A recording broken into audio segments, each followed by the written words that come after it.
السلام علیکم۔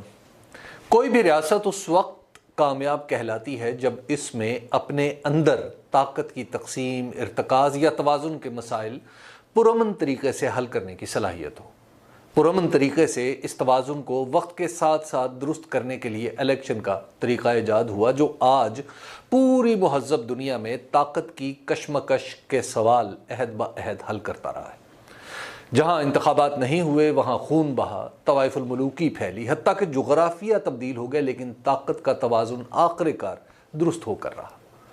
پاکستان کے سیاسی حالات صاف صاف بتا رہے ہیں کہ یہاں بھی طاقت کا ڈھانچہ دراصل تشکیل نو کے مرحلے سے گزر رہا ہے۔ تاریخی طور پر اس ڈھانچے میں اسٹیبلشمنٹ، عدلیہ، بڑے کاروباری افراد اور مخصوص قسم کے سیاستدان اس میں شریک رہے ہیں۔ ان لوگوں نے مل ملا کر پاکستان کو ایسا ملک بنا دیا ہے جہاں ان میں سے کسی پر ہاتھ نہیں ڈالا جا سکتا، جبکہ عوام کے لیے دستور، قانون اور ضابطے کی ہر وہ تشریح دستیاب ہے جسے کم از کم لفظوں میں ظالمانہ کہا جا سکتا ہے۔ ایک طرف چھوٹی سی اقلیت ہے جس کے لیے سرکاری زمین سے لے کر ٹیکس کی چھوٹ تک سبھی کچھ شیر مادر ہے، اور دوسری طرف مفت آٹے کے لیے مرتے ہوئے لوگ ہیں جن کی طرف ایک لقمہ گندم بھی یوں پھینکا جاتا ہے جیسے یہ انسان ہی نہیں۔ خوش قسمتی سے اس ناقابل قبول صورتحال کو بتدریج درست کرنے کا طریقہ ہمارے دستور میں بھی الیکشن کی صورت میں درج ہے۔ طاقت کا موجودہ ڈھانچہ اتنا مضبوط ثابت ہوا ہے کہ ماضی میں جس سیاستدان، اسٹیبلشمنٹ یا عدلیہ کے کسی رکن نے طاقت کی اس تقسیم میں کچھ رد و بدل کرنا چاہا، اسے نکال کر اسی طرح کا کوئی دوسرا پہلے والے کی جگہ لا بٹھایا گیا۔ 1990 کی دہائی میں یہ عدل بدل پیپلز پارٹی اور مسلم لیگ نون کے درمیان ہوتا رہا۔ 2 بار صدر یعنی غلام اسحاق خان اور فاروق خان لغاری نے اپنی حدود سے تجاوز کیا تو نکال دیے گئے۔ عدلیہ میں چیف جسٹس سجاد علی شاہ نے طاقت کے اس ڈھانچے کو بدلنا چاہا تو انہیں بھی نکلنا پڑا۔ جنرل جہانگیر کرامت کو محض طاقت کی تقسیم نو کی بات کرنے پر ہی گھر جانا پڑا۔ جنرل پرویز مشرف جو نواز شریف کے ہمہ مقتدر ہونے کے رد عمل میں آئے تھے، انہیں بھی حد سے نکلنے کی وجہ سے جانا پڑا۔ 2008 کے بعد بات پھر مسلم لیگ نون، پیپلز پارٹی، اسٹیبلشمنٹ اور عدلیہ پر آ کر ٹھہر سی گئی تھی، یعنی طاقت انہی کے درمیان تھوڑے بہت فرق کے ساتھ ادھر ادھر ہوتی رہی۔ عمران خان طاقت کی اس کشمکش میں ایک نیا فریق ہے۔ ان کی اٹھان میں کردار ادا کرنے کے دعوے دار اسٹیبلشمنٹ سے لے کر میڈیا تک ہر جگہ ملتے ہیں، اور ایسے دعوے ہر بڑے سیاسی لیڈر کے حوالے سے کیے بھی جاتے رہتے ہیں۔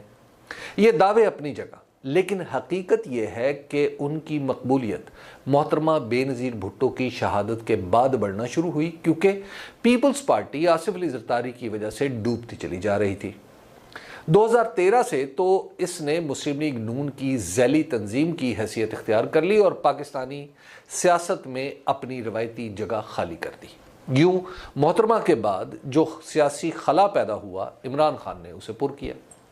اسٹیبلشمنٹ نے اپنے طور پر معلوم نہیں کیا کیا سوچا ہوگا، مگر نواز شریف کے مقابلے پر سیاست میں توازن کا نیا اور فطری کردار عمران خان تھے۔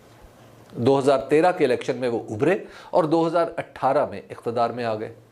انہوں نے جب حکومت میں آ کر اپنے اعتبار سے ثابت کیا کہ وہ متبادل نہیں بلکہ خود اپنی حیثیت میں ایک الگ سیاستدان ہیں، تو ان کے خلاف ایک بار پھر وہی کھیل شروع ہو گیا جو 1990 کی دہائی میں کھیلا جاتا تھا۔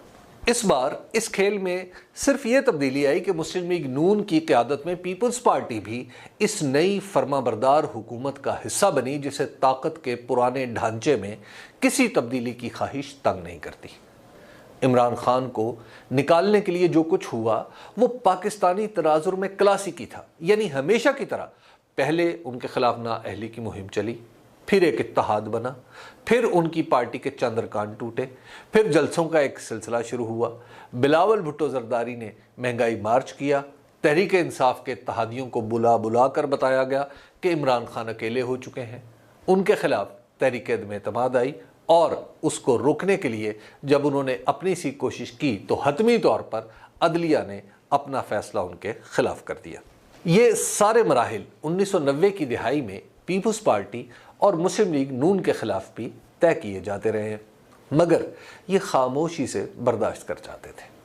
خیال یہ تھا کہ عمران خان بھی ماضی کی طرح نکال دیے جانے والے فریق کی طرح خاموش بیٹھ جائیں گے۔ شاید ایسا ہو بھی جاتا اگر ان کی حکومت گرائے جانے کے بعد اپریل 2022 میں لوگ سڑکوں پر نہ آ جاتے اور ڈیجیٹل میڈیا پر اپنے غم و غصے کا اظہار نہ کرتے۔ اپریل 2022 کے بعد جو توقع کے مطابق نہیں ہوا وہ یہی تھا کہ عام لوگوں نے اسے قبول کرنے سے انکار کر دیا۔ کسی نہ کسی وجہ سے لوگوں کا طرز عمل یہ تھا کہ عمران خان کو نکالنے یا رکھنے کا فیصلہ تو ہمیں کرنا تھا، یہ کسی دوسرے نے کیوں کیا؟ یہ عمران خان کے جانے کا غم تو تھا ہی، اپنے اختیار کے پامال ہونے کا غصہ بھی تھا۔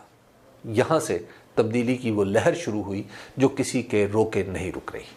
اب یہ لہر اسی وقت بیٹھے گی جب پاکستان میں طاقت کا نیا توازن قائم ہوگا۔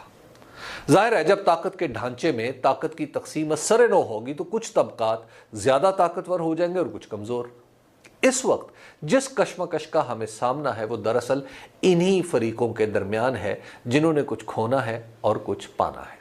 کھونے والے ہی وہ ہیں جو الیکشن کے خلاف ہیں، وہ لوگ اور ادارے جو طاقت کی اس مساوات میں روایتی طور پر مضبوط رہے ہیں ہارنے والوں میں سے ہوں گے۔ یہی وجہ ہے کہ اسٹیبلشمنٹ، مسلم لیگ نون، پیپلز پارٹی، کچھ بڑے کاروباری افراد اور عدلیہ کے چند عناصر ہیں جو شکست کے خوف سے یکجا دکھائی دے رہے ہیں، اور دوسری طرف عمران خان کی قیادت میں تبدیلی کی طاقت ریاستی نظام کے دروازے دھڑدھڑا رہی ہے۔ جتنی طاقت اس تبدیلی کی ہے اتنی ہی مزاحمت کا بھی اسے سامنا ہے۔ اس مزاحمت میں جمہوری اصول کوئی معنی رکھتے ہیں نہ آئین کا تقدس باقی بچا ہے۔ اندازہ کیجئے کہ وہ پارلیمنٹ جو عوام کے حق انتخاب کا مظہر ہے خود 2 صوبوں میں انتخابات ملتوی کرانے کی قرارداد پاس کر رہی ہے۔ وہ عدلیہ جس کے ہر رکن نے دستور کے تحفظ کی قسم کھائی ہے انتخابات پر یکجہت اور یکسو ہونے کی بجائے دستور کی ان شقوں پر بحث کرنے لگی ہے جو 50 سال سے اس میں موجود ہے۔ عدلیہ میں تقسیم دستوری تشریحات پر ہوتی رہتی ہے، مگر جو ماحول ہماری آنکھوں کے سامنے بن رہا ہے وہ کچھ اور کہانی سنا رہا ہے۔ جس انداز میں ایک معزز جج کا مخصوص مقدمات کو التوا میں ڈالنے کا فیصلہ آیا اور اگلے ہی دن ان کے خلاف ایک مقدمہ واپس لے لیا گیا، اس سے کئی خوفناک سوال اٹھ کھڑے ہوئے ہیں۔ اسی طرح اسٹیبلشمنٹ جو ماضی میں سیاست کی نقشہ گری کرتی رہی ہے پہلی بار ایسی جگہ کھڑی ہوئی ہے جہاں لوگ بہت کچھ سوچنے پر مجبور ہیں۔ ملک میں اس تبدیلی کو روکنے کے لیے جو ہر قسم کی طاقت کا استعمال ہو رہا ہے اس نے دنیا میں ہماری توقیر اتنی گھٹا دی ہے کہ خطے میں آنے والی تبدیلیوں میں ہماری حیثیت ایک مجبور تماشائی سے زیادہ نہیں رہی۔ معیشت، تعلیم، صحت سمیت ہر شعبہ برباد ہو رہا ہے، مگر کسی بھی تبدیلی سے خائف گروہوں کے سامنے اپنی بقا کے سوا کچھ نہیں۔ اس سے بڑی بدقسمتی کیا ہوگی کہ دہشت گردی کا ہر واقعہ، معاشی خرابیاں اور ملک کو لاحق خطرات کو حکومت اپنے سیاسی موقف کی تائید میں استعمال کر رہی ہے۔ عملی طور پر دستور ٹوٹ چکا ہے اور ہم مانے نہ مانے دنیا ہمیں ان ملکوں میں شمار کر رہی ہے جہاں کے حکمران طبقے دستور کو اپنے مفاد کے تابع رکھتے ہیں۔ پاکستان میں جو کچھ ہو رہا ہے وہ دن کی روشنی میں سب کے سامنے ہو رہا ہے۔ طاقت اریاں ہو کر عوام کے حق رائے دہی کے راستے میں آن کھڑی ہوئی ہے۔ آواز اٹھانا محال، بات کرنا وبال اور برداشت کرتے چلے جانا کمال ہو چکا ہے۔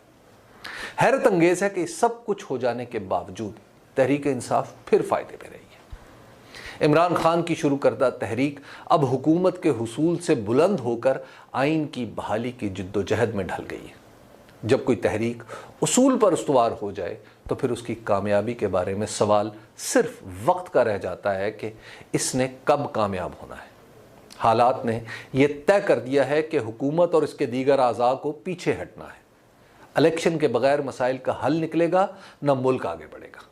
اب یہ ہمارے اکابر کو سوچنا ہے کہ اگر ہم اپنے دستوری نظام کے اندر طاقت کی تقسیم نو نہ کر پائے تو کیوں کوئی ہمارے نظام پر یقین کرے گا؟ یوں بھی ایسی ریاست کی دنیا میں کتنی اہمیت رہ جائے گی جس کی عدلیہ، مقننہ، انتظامیہ تینوں صرف اور صرف عمران خان کو شکست دینے میں لگے ہوں اور ہارتے چلے جائیں۔